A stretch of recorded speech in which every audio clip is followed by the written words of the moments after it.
ওটি শেষ পর্যন্ত শুনলে তোমরা বাধ্য হবে হাতের কাজ করতে।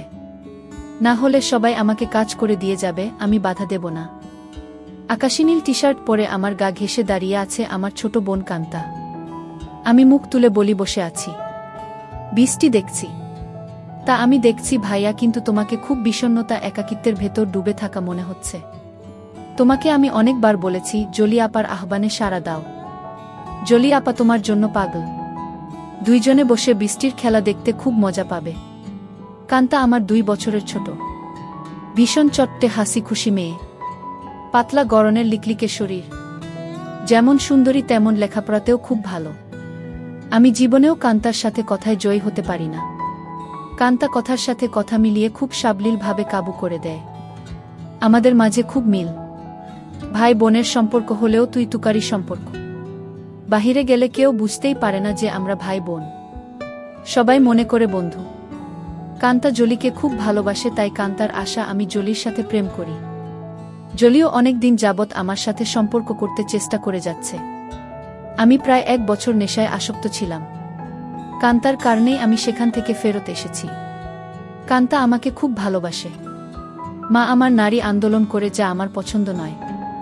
নিজেকে প্রচার আর প্রসার করায় আম্মা খুব ভালোবাসে, তাই নিজের টাকা খরচ করে আন্দোলন করে, কিন্তু নিজের অনেক ভুল নিজেই দেখে না। সন্তানের উপর অধিকার আছে, তবে তাদের দেখার সময় উনার নাই। আমরা ভাই বোন ছোট থেকেই কেয়ার করি না আম্মাকে। আব্বা খুব ব্যস্ত ব্যবসায়ী মানুষ, তিনি আমাদেরকে টাকা দিলেই সব দায়িত্ব শেষ এমন ধারণা পোষণ করেন। দেশ বিদেশ ঘুরে বেড়ায়। মা বাবার মধ্যে তেমন কেমিস্ট্রি আছে বলেও মনে হয় না। আমরা দুইজন নিজেদের ভুবন সাজিয়ে রেখেছি। আড্ডা মারা, বাহিরে যাওয়া, ঘুরে বেড়ানো সব আমরা একসাথেই করি। কান্তা আমার ঘাড়ে হাত রেখে বলে, ভাইয়া জলি আপা খুব ভালো মেয়ে, তোমাকে সুখী রাখবে। হ্যাঁ বলে দাও। আমি ফোন করে দেই, দেখবে এই বজ্রপাতে কাক ভেজা শরীর নিয়ে তোমার কাছে হাজির হয়ে যাবে। কাকা ভেজা শরীর দিয়ে আমি কি করব? কি বলো ভাইয়া? মোস্ট রোমান্টিক দৃশ্য হল মেয়েদের ভেজা শরীর। তুই এত কিছু জানিস কি করে? কেন ভাইয়া, আমি কি ফিডার খাই? আমি এখনো বাচ্চা নাকি? তুই কি কারো জন্য ভিজিস নাকি? ভাইয়া, সিরিয়াল আছে না, তুমি শুরু করলে আমি চেষ্টা করতাম। তোমার জন্যই আমি কিছু করতে পারছি না। তোরে কে বাধা দিচ্ছে? যা খুশি কর। কি বলো? বিয়াদবি হয় না। দুনিয়াতে তুমি আগে আসছো, তাই তোমার আগে কিছু করতে হবে। না রে, আমার এই কমিটমেন্ট খেলা ভালো লাগে না। মা বাবার আচরণ দেখে এই খেলার প্রতি মন নেই। ভাইয়া, সেটা তাদের ব্যাপার। তাই বলে কি আমরা সেটা দেখে এখন নিজেদের কষ্ট দেব? ওদের মাঝে ভালোবাসা ছিল, আর সেটার প্রমাণ তুমি আর আমি। বাবা গরিব ছিল, তাই টাকার অভাব দূর করতেই টাকার প্রতি আগ্রহ বেশি। আম্মা আব্বার জন্য ঠিক নয়, তাই বলে কি আমরা ভুল করব? এত কিছু ভাবিস কি করে? তোর কেউ থাকলে বলো, বিয়ে দিয়ে দেই। ভাইয়া, আমি তোমার চিন্তা করি। তুমি এত হ্যান্ডসাম একজন মানুষ, আর তোমার গার্লফ্রেন্ড নাই। কি করে হয়? তোমার দিকে সব মেয়ে চেয়ে থাকে হা করে, তুমি কি জান? তাই তুই কি এই সব দেখে বেড়াস নাকি? আমি হয়তোবা দেখতে ফানি কার্টুন, তাই সবাই দেখে। না ভাইয়া, তুমি ফানি না, তুমি তাদের কাছে হানি। ওরা তোমায় দেখে দেখে গিলে খায়। যা কি বলছিস? ভাইয়া, তুমি আসিলেই খুব হ্যান্ডসাম, কিন্তু সেই ফিগারটাকে কাজে লাগাচ্ছ না। ইচ্ছা করলে অনেক মজা করতে পারো। কি করে? একটু এফোর্ট দাও, দেখবে প্রতিদিন তুমি বেড ডেটিং করতে পারবে। তুই কি করছিস নাকি এসব? আমি কোথায় পাবো? কেউ আমাকে পছন্দই করে না। সব সময় তোমার সাথেই থাকি। অপরিচিত সবাই মনে করে তুমি আমার বয়ফ্রেন্ড। ভাই বোন হলেও তো আমরা ফ্রেন্ডের মতোই চলি। ফ্রেন্ডের মতো, কিন্তু বয়ফ্রেন্ড না ভাইয়া। তবে তুমি আমার ভাইয়া না হলে জোর করে হলেও তোমাকে বয়ফ্রেন্ড বানিয়ে নিতাম। যে কোনো মেয়ে তোমার জন্য পাগল হবে ভাইয়া, বলে আমার পেছন থেকে আমার গলা পেঁচিয়ে ধরে। আমি বাধা না দিয়ে বসে থাকি। আর কান্তা আমার বুকে হাত বুলিয়ে দিয়ে বলছে, জলি আপা তোমার এই সুটাম দেহের পাগল ভাইয়া। হাত বাড়িয়ে দাও, এনজয় করো। কান্তার হাত যেন থামছেই না। আমার শরীরে তৈরি হচ্ছে এক ধরনের কেমিস্ট্রি। চোখ বন্ধ হয়ে আসছে আরামে। আমি হাত ধরে ছাড়ানোর চেষ্টা করে বলি, কিরে তোর কি হয়েছে? তুই কি জলি হয়ে গেছিস নাকি? যেভাবে হাত দিচ্ছিস যেন তুই নিজেই জলি। কেন ভাইয়া, আমাকে কি জলি আপা মনে হচ্ছে? আমি তো জলি আপারও মতো না। কে বলছে তুই অনেক সুন্দরী? কে আছে তোর মতো এত সুন্দর? আমি যদি তোমার বোন না হতাম তুমি কি আমার সাথে প্রেম করতে? অবশ্যই করতাম। তোর মতো রূপবতী রাজকন্যা পাওয়া ভাগ্যের ব্যাপারও। কান্তা চট করে আমার সামনে এসে বসে আমার দুই পায়ের ফাঁকে আমার দিকে চেয়ে থেকে বলে, ধন্যবাদ ভাইয়া, তোমার কাছ থেকে কমপ্লিমেন্ট পেয়ে আমি অনেক খুশি। You deserve a kiss from me. বলেই দিয়ে দেয় আমি কিছু বোঝার আগেই। কি করছিস কান্তা? কেন ভাইয়া ভালো লাগেনি? ভাই বোনে লিপ টু লিপ দেয় নাকি? কুইক হয়। নো প্রবলেম ভাইয়া। বলে আমার মুখের খুব কাছাকাছি মুখ রেখেই কথা বলছে। সত্যি বলতে কি আমার ভালোই লেগেছে। কান্তা যেমন বুঝে গেছে সেটা তাই চট করে বলে উঠে, ইউ এনজয় ইট ভাইয়া। আমার দিকে চেয়ে বলে, সরি ভাইয়া। উঠে দাঁড়িয়ে রোমে চলে যায়। আমি সেখানে বসে থাকি অনেকক্ষণ। কাজের মেয়ে ডাকে সাড়া দিয়ে খাবার খেতে যাই। কান্তা আজ খাবে না, তাই আমি একাই খেয়ে রুমে গিয়ে ঘুমিয়ে যাই। কান্তার সাথে আমার দেখা হয় না আজ 2 দিন। লজ্জায় আমিও দেখা করার ইচ্ছা করিনি, কিন্তু আজ আমাদের নানিকে দেখতে যাওয়ার কথা এবং খালাতো ভাইয়ের বিয়ের ব্যাপারে আমাদের অনুষ্ঠানের পরিকল্পনা নিয়ে সকল আত্মীয়স্বজন নিয়ে মিটিং আছে সন্ধ্যায় খালার বাসায়। কান্তার মোবাইলে টেক্সট দিয়ে আমাকে জানিয়ে রেখে বলে সে খালার বাসায় চলে যাবে, যেন আমি মিস না করি, কিন্তু নানির বাসায় সে যাবে না। আমি নানির বাসা থেকে খালার বাসায় গিয়ে দেখি সবাই বসে আছে। আমাদের মিটিং শেষ করে রাত 12। একটা হোভার ডেকে বাসায় আসি। প্রায় সবাই গাড়ি নিয়েছিল, কিন্তু কান্তা কারো লিফট নিতে নারাজ। বাসায় এসে যার যার রুমে চলে যাই। আম্মা জানতে চাইল মিটিং কেমন হলো এবং আমরা কি করব। আমরা দুইজনই কালকে বলবো বলে বিদায় নেই। আম্মা শুধু বলল, আগামীকাল আমরা কক্সবাজার যাব, তোরা কি যেতে চাস নাকি? আমি বললাম না। কান্তা জবাব না দিয়ে চলে যায়। আব্বা আম্মা দুপুরের ফ্লাইটে কক্সবাজার চলে গেলে আমি আর কান্তা বাসায় বসে আছি। তখন কান্তা বলে, ভাইয়া চলো আজ আমরা বাহিরে ডিনার করি। আমি রাজি হতেই কান্তা ধন্যবাদ দিয়ে কাজের মেয়েকে বলে, আমরা রাতে খাবো না আজ। তুই ইচ্ছা করলে ছুটি নিতে পারিস। কালকেও আমরা থাকবো না। আমাদের আগেই কাজের মেয়ে চলে যায় তার স্বামীর বাসায়। আমরা বিকালে বাহির হই ডিনারের জন্য। কান্তা ইচ্ছা করে খুব সুন্দর একটা ড্রেস পরে। দেখতে খুব সুন্দর লাগছিল। ড্রেস দেখে কেউ বলবে না আমি তার ভাই। ভাইয়ের সাথে ডিনার করতে যাচ্ছে। কান্তার চেয়ে থাকা যেন আমার ভালো লাগছে না। কি যেন সে বলতে চায়, কি যেন লুকিয়ে আছে কান্তার ভেতরে। ভাইয়া তুই আমার প্রতি রেগে আছিস? সেটা কিন্তু একটা ফান ছিল। কেমন করে যেন একটু বেশি হয়ে গেল, তাই না? সরি ভাইয়া, বাদ দে সেই কথা। আমরা তো ভাই বোন, কিন্তু বন্ধুও বটে। আমরা ডিনার করে রাত 10টায় আমরা বাসায় চলে আসি। কান্তা ড্রেস চেঞ্জ করে নিচে টিভি দেখতে আসলে দেখে আমি বসে আছি। ভাইয়া চেঞ্জ করে মুভি দেখব। আগামীকাল কয়েকজনকে ডেকে নিয়ে পার্টি দেব। কি বলো? বেশি না, তুই যাকে ইচ্ছা বলে দিস আসতে। আমি রাজি। যেন ওসব জিনিস না আনে।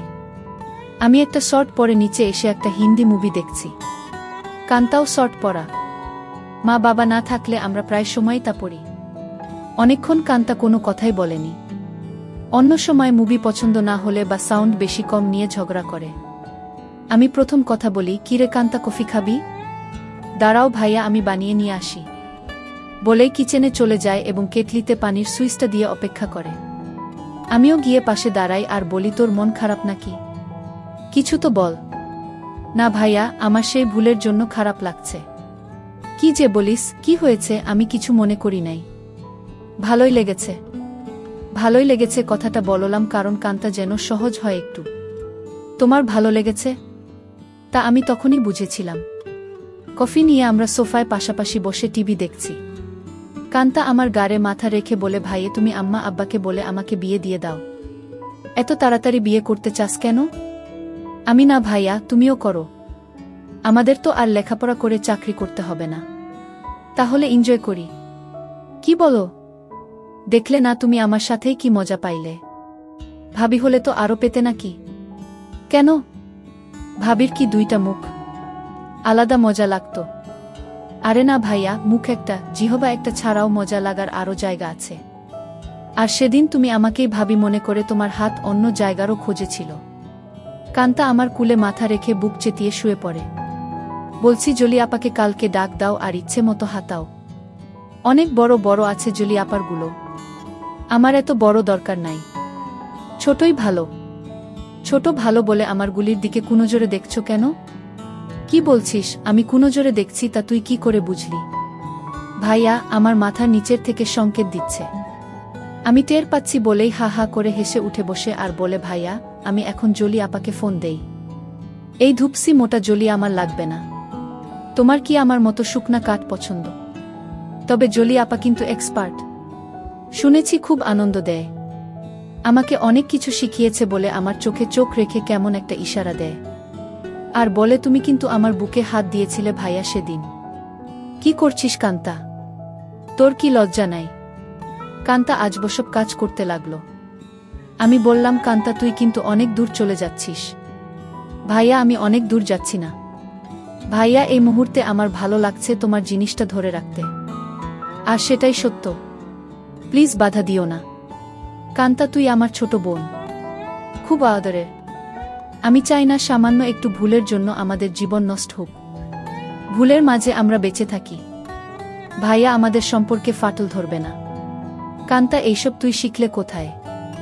ভাইয়া বয়স হয়েছে, মুভি দেখি আর আমার কাছে রাবারের একটা আছে, সেটা দিয়ে প্রতিরাত প্র্যাকটিস করি। সব শিক্ষার বড় শিক্ষা হলো সেটা। সব মেয়েদেরই বিয়ের আগে এই শিক্ষা অর্জন করা উচিত। অনেকক্ষণ আমাদের মাঝে কোনো কথা নেই, শুধু একে অপরের শ্বাসরুদ্ধকর মুহূর্তকে এনজয় করি।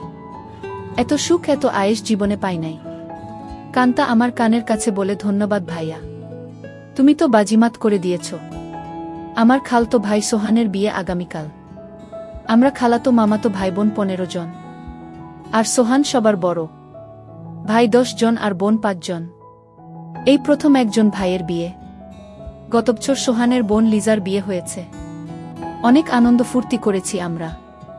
কান্তা আর লিজা আমাদের সকল ম্যানেজমেন্টের দায়িত্ব নিয়েছে। খুব ব্যস্ত। আজও সকাল সকাল চলে গেছে। সোহান ভাইয়াদের ছাদে ডিজে পার্টির আয়োজন হবে আজ রাতে। আব্বুর ক্লায়েন্ট থাকায় কানাডা থেকে আসছে, তাই সকাল সকাল হোটেল থেকে তাদের নিয়ে ব্রেকফাস্ট করে ফ্যাক্টরি পরিদর্শন করতে হবে। আম্মু অনেক রাগ করেছে, কারণ আম্মু চায় বিয়ের বাড়িতে যেন থাকে। বিয়ের দিন সারাদিন ছুটি আছে বলে আব্বু চলে যায়। আমি 11টায় ঘুম থেকে উঠে দেখি সেজেগুজে বসে আছে, খালার বাসায় যাবে এবং সেখান থেকে মেয়ের বাড়িতে কিছু জিনিস নিয়ে যেতে হবে। আমাকে দেখেই বলে, কিরে আজ অন্তত একটু তাড়াতাড়ি উঠলে কি হয়? কাজের মেয়েকে না বলে আজ নিজেই নাস্তা দেয় আমাকে। আর ফোনে বড় খালার সাথে স্পিকারে দিয়ে কথা বলছে। ড্রাইভার আমাদের বাসার সামনে বসে আছে, যেন তাড়াতাড়ি যায়। কি ব্যাপারও আম্মু, আজ নিজে এত আদর করে নাস্তা দিচ্ছ ব্যস্ততার মাঝেও? ফোনে থেকেই আম্মু বলে, তুইও তো আম্মুকে আদর করে অনেক কিছু খাইছিস, তাই একটু চামচামি করছি যেন আসল জিনিসটা পাই। বড় খালা বলে, কার সাথে কথা বলছিস? ছাবিনা? ছাবিনা আমার মায়ের নাম। আপি অঙ্কিত। এখন ঘুম ভাঙল। সবাই ভাবছে অঙ্কিত রাগ করেছে। ওকে সাথে করে নিয়ে আয়। ফোনটা অঙ্কিতকে দে। আপি শুনছে, কথা বলো। এই অঙ্কিত, গতকাল আসলি না কেন? সবাই ভাবছে তুই রাগ করেছিস। কারো ফোন ধরিস নাই কাল বিকালে? রাগ করিব কেন? গতকাল আম্মুর একটা বিশেষ অ্যাসাইনমেন্ট নিয়ে ব্যস্ত ছিলাম, সেটা করে দিয়েছি, তাই আম্মু আজ খুব খুশি। 2টার আগেই চলে যাব খালা। আমার নাস্তা শেষ হতেই আম্মু এসে বলে, এই অঙ্কিত, আমরা আবার কখন করব সেটা ভেবেছিস? এত ব্যস্ত হচ্ছ কেন? এই 3 দিন আমরা খুব ব্যস্ত থাকব। ওমা 3 দিন? ড্রাইভার বাহিরে বসে আছে। এখন যাও, দেখি সময় করে একটা কিছু করে দিব। কাজের মেয়েকে 3 দিন ছুটি দিয়ে আম্মু বলে, যা তোর স্বামীর সাথে এনজয় কর। 2000 টাকাও হাতে দেয়। শান্তা নামের কাজের মেয়েটা আমাদের পরিবারের খুব ভালো সম্পর্ক। আমরা সবাই নিজের মতোই ভালোবাসি। শান্তা বলে, আমি আগামীকাল বড় খালার বাসায় যাব, কথা হয়েছে। আমি খালাকে বলেছি কাজে সহায়তার জন্য। তাহলে তো খুব ভালো। আমাকে না জানিয়ে তোরা সব ঠিক করে ফেলেছিস। খালা আমাকে চিঠি দিয়ে দাওয়াত দিয়েছে। অনেক কাজ আছে না? সোহান ভাইয়া অনেক ভালো মানুষ, তাই উনার বিয়েতে সাহায্য করতেই হবে। ঠিক আছে, যা। বাহিরের ড্রাইভারকে গিয়ে বলো আমার 5 মিনিট লাগবে। তুইও দাঁড়িয়ে থাক, তোকে নামিয়ে দিব। আমাকে আম্মু বলে, অঙ্কিত একটু উপরে আয় তো তাড়াতাড়ি বলে সিঁড়ি দিয়ে চলে যায়। আমি উপরে যেতেই আমার বলে অঙ্কিত যেতে মন চাইছে না, তোর সাথে এনজয় করতে মন চাইছে। এখন যাও, কথা দিলাম আজ সন্ধ্যায় কিছু একটা করে দিব। সত্যি দিবে তো নাকি জোয়ান মায়াদের পেয়ে আমাকে ভুলে যাবি? আমার শিরায় শিরায় আগুন জ্বলছে। কথা দিলাম ডার্লিং। আজ অনেক দিন পর আমার শখের বাইকটা বাহির করে ঠিক সময় খালার বাসায় পৌঁছে যাই। বাড়িটা খুব সুন্দর করে সাজিয়েছে। গুলশানে এমন 3 তালা বাড়ি আর সামনে পেছনে বাগানওয়ালা বাড়ি খুব কম। এক পাশে বাবুর্চিখানা বানিয়েছে, সেখানে মিতু আপা দায়িত্বে। যার যা দরকার মিতু আপা অর্ডার করে। আমাকে দেখেই বলে এনিথিং স্পেশাল লাগবে? না আপু, সবার স্পেশাল থেকে একটু একটু করে চেকে নিলেই আমার হবে। ভেতরে ঢুকেই কান্তার সাথে দেখা। ভাইয়া এসেছিস? চল উপরে যাবি ছাদে, আয়োজন কেমন হয়েছে দেখবি। বলে টেনে উপরে নিয়ে যায়। সাথে সাথে অনেকেই যায়। খুব সুন্দর হয়েছে। পার্টি কখন শুরু হবে? 6টায় সময়, 12টায় শেষ। কান্তা সবাইকে বলে এই তোরা সবাই নিচে যা, খাবারের কি খবর দেখ। আমি ভাইয়ার সাথে একটা সিক্রেট কথা বলে আসছি। নিশা রাগ করে বলে এক বাসায় থাকো, সিক্রেট কথা বাসায় বলে আসতে পারো না। যা পাকনামি করবি না। যখন আসছি ভাইয়া ঘুমাচ্ছিল। এই সিক্রেট কথাটা না বললে কাজে মন দিতে পারছি না। কান্তা আমাকে এক কোনায় নিয়ে বলে কি খবর মাই হিরু? রাতে টায়ার্ড ছিলে তাই বলে কি দরজা বন্ধ করে ঘুমিয়েছিলে? সকাল থেকে ছটপট করেছি, জানি তুই ডিস্টার্ব করবি তাই বন্ধ করে দিয়েছিলাম ভালো ঘুমের জন্য। ভাইয়া আমরা এক বোতল শরাব নিয়ে আসছি, রাতে খাবো। খাবি নাকি? দেখা যাক। কান্তা মুচকি হাসি দিয়ে চলে যায়। জমে উঠেছে আমাদের ডিজে পার্টি। সোহানের চোখে মুখে আনন্দ। 3 বছরের প্রেমিকা তিন্নি বউ হয়ে ঘরে আসছে। মা বাবা ভাইবোন বন্ধুবান্ধব মিলিয়ে প্রায় 15 জন মানুষ ছাদে খাচ্ছে, গল্প করছে, মিউজিক শুনছে, ড্যান্স করছে। আমার কাছে এই সব আনন্দ খুব বাড়াবাড়ি মনে হচ্ছে। অয়থা টাকা পয়সা নষ্ট। দেশে অনেক গরিব আছে, সেই দিকে খেয়াল রাখা উচিত আমাদের। আমি কথা প্রসঙ্গে সোহান ভাইয়ার সাথে শেয়ার করি। সোহান ভাইয়া উঠে দাঁড়িয়ে মাইকের কাছে চলে যায় এবং মাইক হাতে নিয়ে বলে, লেডিস অ্যান্ড জেন্টস, আমার ছোট ভাই অঙ্কিত এইমাত্র আমাকে বলল ওর কাছে এই পার্টি খুব বাড়াবাড়ি মনে হচ্ছে। অয়থা আমরা টাকা পয়সা খরচ করছি। অঙ্কিতের কথাটা আমার ভালো লেগেছে। আমি আমার ব্যক্তিগত ফান্ড থেকে 5 লক্ষ টাকা আমার খালা ছাবিনার মাধ্যমে গরিব অসহায় মহিলাদের সাহায্য করব। সবাই হাত তালি দিয়ে সোহান ভাইয়ার চেয়ে আমাকেই বেশি ধন্যবাদ জানায়। আম্মু আমার কাছে এসে বলে অনেক খুশি হয়েছি। আরও বেশ কয়েকজন এই ফান্ডে দান করেন। প্রায় 30 লক্ষ টাকার প্রমিস হয়। আম্মু মাইকে গিয়ে সবাইকে ধন্যবাদ জানিয়ে বলে কি করে সঠিকভাবে এই ফান্ড ভালো কাজে ব্যবহার হয়, সেই জন্য অঙ্কিত সোহান আমার সাথে কাজ করবে। সোহান ভাইয়া আমাকেই দায়িত্ব দিয়ে দেয় যেন আম্মুর সাথে কাজটা সঠিকভাবে করি। আম্মু আবার আমার কাছে এসে বলে আর দেরি সহ্য হচ্ছে না। আম্মু পাগল নাকি তুমি? কান্তা আমাদের পাশে এসেই বলে কি খবর ভাইয়া? আম্মুর নতুন পার্টনার হয়ে গেলে। আমি কান্তাকে বলি তুই ইচ্ছা করলে আমাদের পার্টনার হতে পারিস, বিনিময়ে কিছু দিতে হবে নাকি? আমাকে কিছু দিয়ে দিস হয়ে যাবে। এই কথাই তো আম্মু বলছিল আর তুই চলে আসলি। দিয়ে দিব, নিয়ে যেও, পার্টনার হতে চাই বলে চলে গেল। আম্মু আবার বলে এই অঙ্কিত কিছু বলো না, আমার এখন চাই। এখন কোথায় কি করে হবে? শত শত মানুষ। আমি জানি না, তুই একটা কিছু কর, নয়তো সবার সামনে খুলে ধরব কিন্তু।